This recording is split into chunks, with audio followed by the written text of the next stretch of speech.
Well, good afternoon and happy Sunday, my denture wearing friends. It's Kyle, and I'm here to bring you another edition of my denture vlog.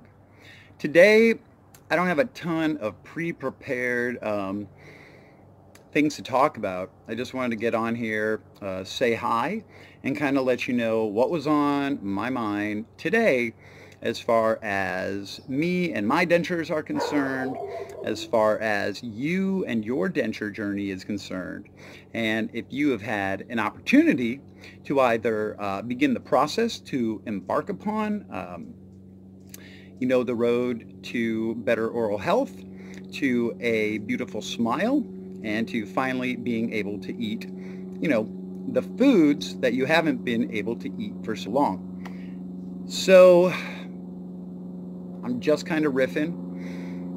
But something did happen last night inside of my mouth that was rather traumatic. I had a bone spur. And this bone spur is big. And I've been working on it for the past 2 weeks, loosening the bad boy up, getting it to a position where I could finally put the pressure on it to get it to come out. And let me tell you, as I've been working on this bone spur for the past 2 weeks, it has felt gigantic in my mouth.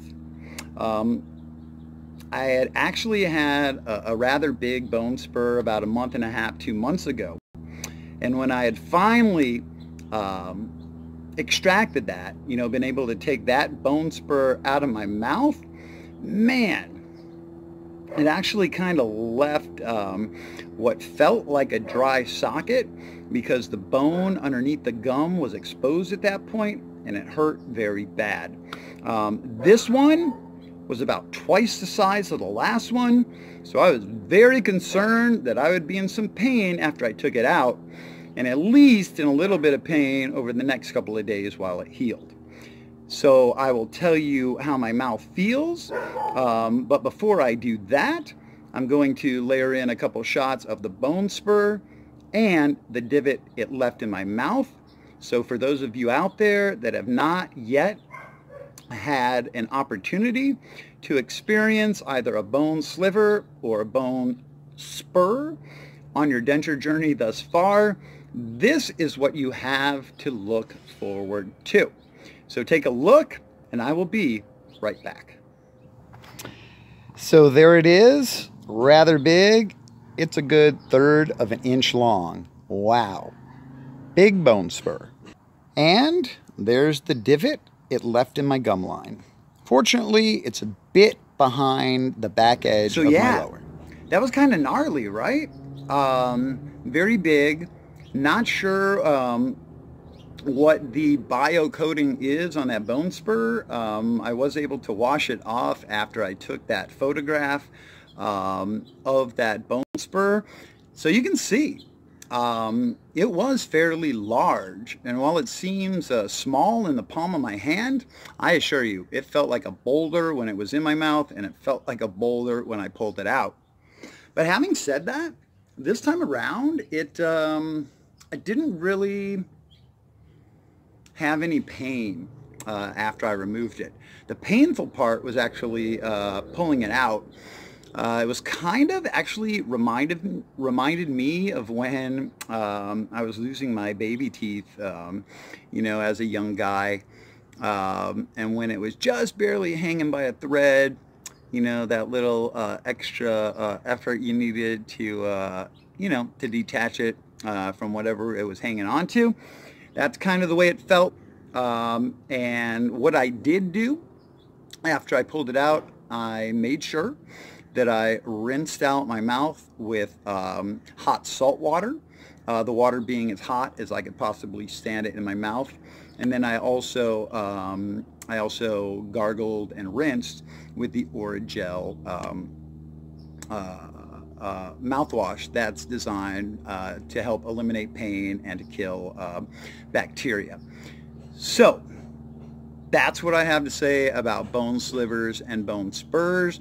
Most of us as new denture wearers will experience them as your gums begin to heal and reconstruct. So that's just part of the game. It's just something that we have to get through. It's not very traumatic, not very painful, but just wanted to throw it out there that that is something that you most probably will have to deal with at some point on your denture journey. Okay, there's also another thing that I wanted to talk about, which I think is pretty important. Because as I've been going through my permanent denture process, obviously I've been documenting, that part of my journey. And it having been the first time that I went through the process to have permanent dentures crafted for me, it was all new. And a lot of times when we are experiencing something new, we're not sure what to expect. So we have an idea in our heads about what the process will be like for a couple of different reasons. We've listened to other people on YouTube. We've heard about their denture journey and their permanent denture process. We've listened to the advice they've given us. We've seen pictures of their wax try-ins, and we've also seen pictures of the final result, which is all well and good. But as we as YouTube vloggers chronicle, that part of our journey, we're not capturing 100% of everything that happens. So it may be very possible that we construct something in our heads as to how we think the process will go based on the knowledge that we've acquired, and sometimes that doesn't match up 100%. Absolutely, in my case, it didn't.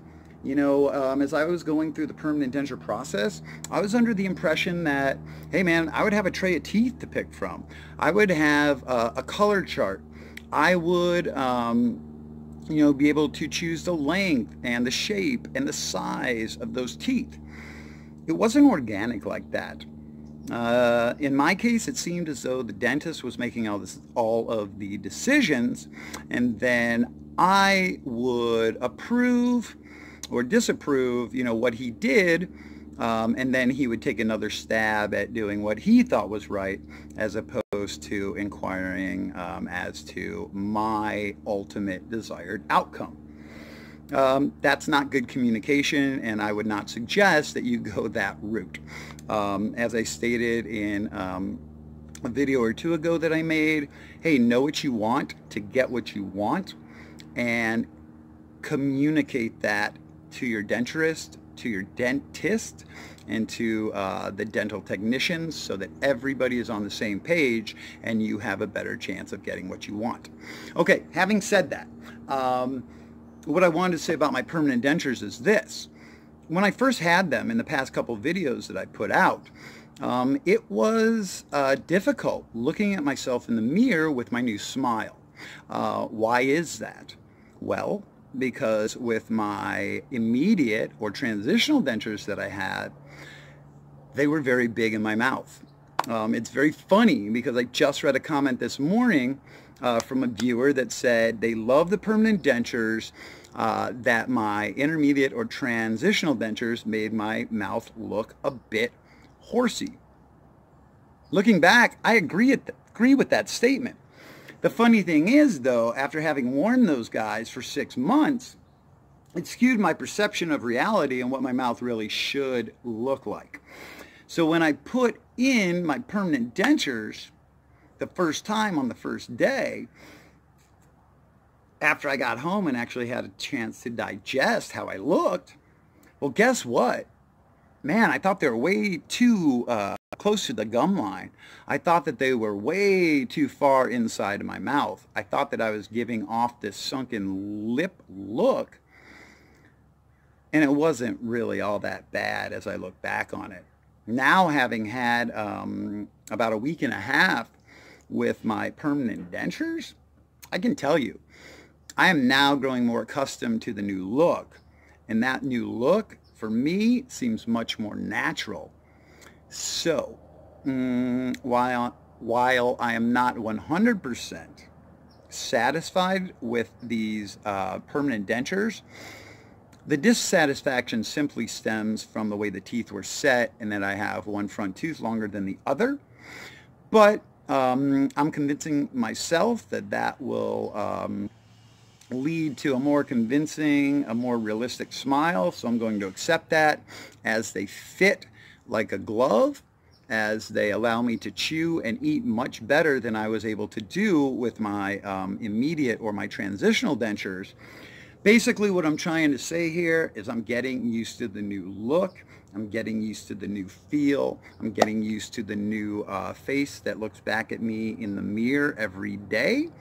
So, you know, that adjustment period was rather short, and I wanted to share with you, give your new dentures a couple days before you make any snap decisions, because it may just be that you need a little adjustment period from what you've been accustomed to seeing to what you will be seeing in the future. All right, so I have one more segment in this video.